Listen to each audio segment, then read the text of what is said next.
आगे कैसे करना? क्या मैं देख रहा हूँ टीवी पर, बच्चे, जवान, बूढ़े, हमारे बहने पूरे जो क्रांति के रास्ते पर चल रहे हैं, ये मैं देख रहा हूँ, उनकी ऊर्जा मुझे मिल रही है। खास तौर पर जो नौजवान है ना जी, ये पूरे नौजवान, पूरे युवक युवती, और उनका मैं जोश देख रहा हूँ। वो कंधे पर तिरंगा देख रहा हूँ और उनकी घोषणा देख रहा हूँ कि भारत माता की जय, वंदे मातरम, इनकलाब जिंदाबाद। तो उनकी ऊर्जा मुझे मिल रही है। वो जो उधर घोषणा दे रहे पूरे देश में, कहाँ वहाँ की ऊर्जा यहाँ मुझे मिल रही है। मैं जेल में है लेकिन उनकी ऊर्जा मुझे मिल रही है। और मुझे तो ऐसा महसूस हो रहा है कि 4-5 दिन क्या, इन्होंने तो 15 दिन का परमिशन दिया है, लेकिन 15 दिन में अगर लोकपाल नहीं आया तो और 7 दिन बढ़ा कर लूंगा। लेकिन लोकपाल जब तक पूरा नहीं होगा तब तक ये अभी अनशन छोड़े। मुझे शक्ति बहुत मिल गई इन नौजवानों से। युवा शक्ति एक राष्ट्र शक्ति है, ऐसा मैं मानता हूँ। और मेरा सपना वही है, ये युवक अगर जग गया ना तो हमारा कल का भविष्य दूर नहीं है, समाज का, इस देश का। और आज वो युवक जग गया। पूरे देश की जनता जो रास्ते पर आई है ना जी, उनको जीना मुश्किल हो रहा है करप्शन।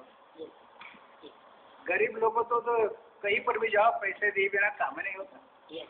तो ये मैं उनको जो महसूस हो रहा है दिल में, अकेला रास्ते पर नहीं आ सकता था वो। आज एक व्यासपीठ मिल गया आंदोलन का, सब देश की जनता खड़ी होगी और उनको एक आधार मिल गया। इसके कारण हर एक आदमी अभी रास्ते पर आ रहा है और ये आते रहेगा। अभी जब तक लोकपाल नहीं बनता तब तक ये जनता रास्ते पर आती रहेगी। और अभी जो जेल खाली है वो साफ भरते रहेंगे आगे के लिए। और मैं तो ये नवयुवकों को यही विनती करता हूँ कि जब तक लोकपाल नहीं बनेगा तब तक जेल खाली नहीं होना चाहिए। कुछ लोग आगे, दूसरे उधर चलेंगे, बस ये चलते रहना।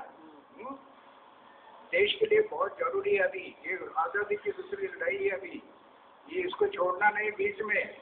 अगर छोड़ दिया ना तो फिर से ऐसा मौका कब आएगा पता नहीं। इसलिए बहुत अच्छा वातावरण मैं देख रहा हूँ।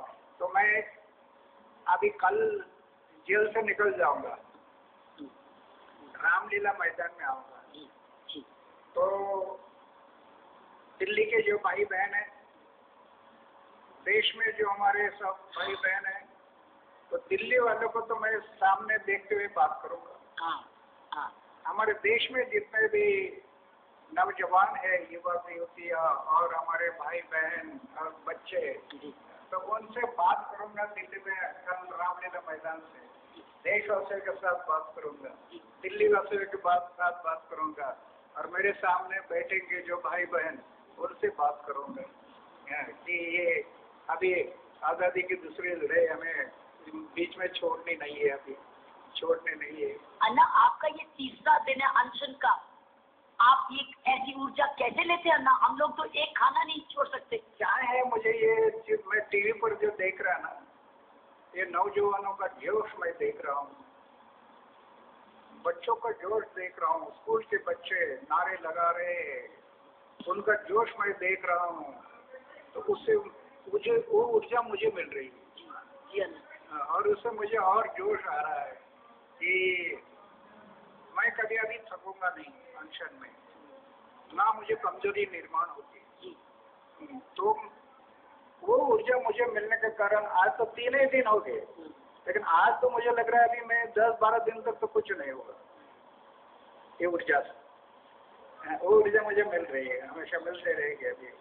तो बहुत अच्छा मुझे लग रहा है। आप भगवान में विश्वास करते हैं ना? मैं भगवान में विश्वास करता हूँ, लेकिन मंदिर में नहीं। अच्छा। ये दुखी पीड़ित जो लोग हैं उनमें मैं भगवान को देखता हूँ। और इसलिए तो ये आंदोलन जो मैं शुरू किया कि गरीबों की सेवा है प्रभु की पूजा। हमारे मराठी के संतों ने कहा, कुठे स्वदेशी रामेश्वर और कुठे स्वदेशी काशी। उसे कहा खोज रहे रामेश्वर और कहा खोज रहे काशी। वो तो सब दुखी पीड़ितों में बसा है, उनमें खोजो। तो मैं उनको खोज रहा हूँ दुखी पीड़ितों के बीच में। मेरी लाइफ ही पूरी मैं उनके लिए अर्प समर्पित किया है।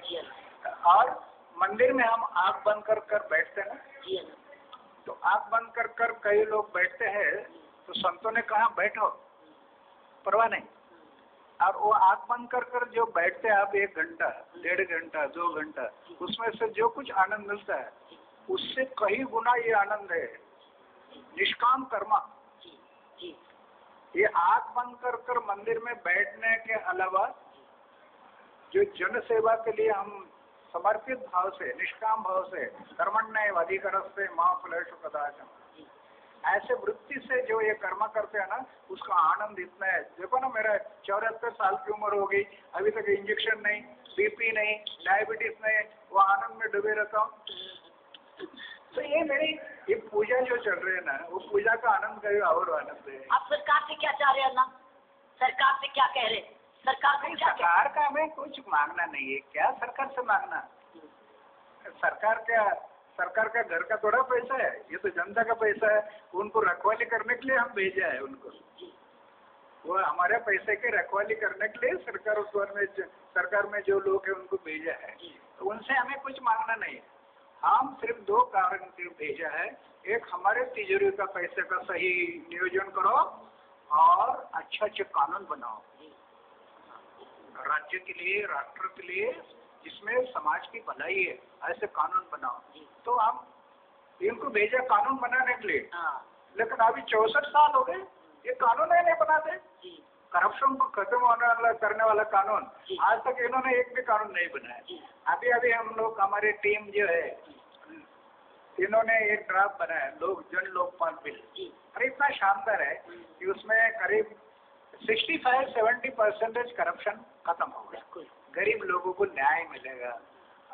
इसलिए ये लोकपाल बिल का कानून ड्राफ्ट बना कर दे दिया सरकार ने। हमें बनाया, ठीक है, इसमें से मुद्दे निकाल लिए और बोले कि हम आगे भेज देते हैं कैबिनेट के सामने, उससे भी पार्लियामेंट में। और धोखा किया सरकार ने, वो जो मुद्दे निकाले थे उसको भेजा ही नहीं, हमारा ड्राफ्ट भी भेजा नहीं, धोखा दिया सरकार ने। इसलिए ये अनशन शुरू किया, लोकपाल, जन लोकपाल बिल कानून बनाओ। बिल्कुल एक कानून बनाओ जो हमारा ड्राफ्ट में जो आपने स्वीकार किया था और उसमें से जो कहा था कि ये मुद्दे हम लास्ट में अंतिम बात करेंगे, और जो धोखा किया वो मुद्दों को लेकर कानून बनाओ। जब तक ये कानून नहीं बनेगा तब तक अभी मेरा अनशन छूटेगा नहीं, कोई भी आने दो, बिल्कुल उसमें तड़जोड़ नहीं। जब तक लोकपाल कानून नहीं बनेगा तब तक मैं अनशन नहीं छोड़ूंगा, बीच में नहीं रोकूंगा, जब तक शरीर में प्राण है तब तक। मैं तो अभी ऐसी सोच कर रहा हूँ कि ये जो जोश मैं देख रहा हूँ, इन युवकों का जोश देख रहा हूँ, इससे तो मुझे ऐसा दिल में आ रहा है, अरे हार्ट अटैक आकर मरने से अच्छा है देश के भलाई के लिए मृत्यु आ गया तो मेरा ये सौभाग्य रहेगा कि देश के भलाई के लिए, समाज के भलाई के लिए मृत्यु आ गया, ये मेरा सौभाग्य रहेगा। अब सारे युवा को आशीर्वाद भेजो जी, सारे युवा को आशीर्वाद भेजो अपने भारतवासियों को। मैं युवकों के लिए यही कहूँगा कि आपका जो जोश है हमारे देश के लिए हमेशा के रोके।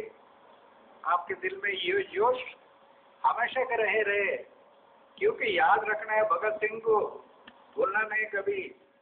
सुखदेव राजगुरु ऐसे लोगों ने हमारे आजादी के लिए कुर्बानी की, उन्हें भूलना नहीं।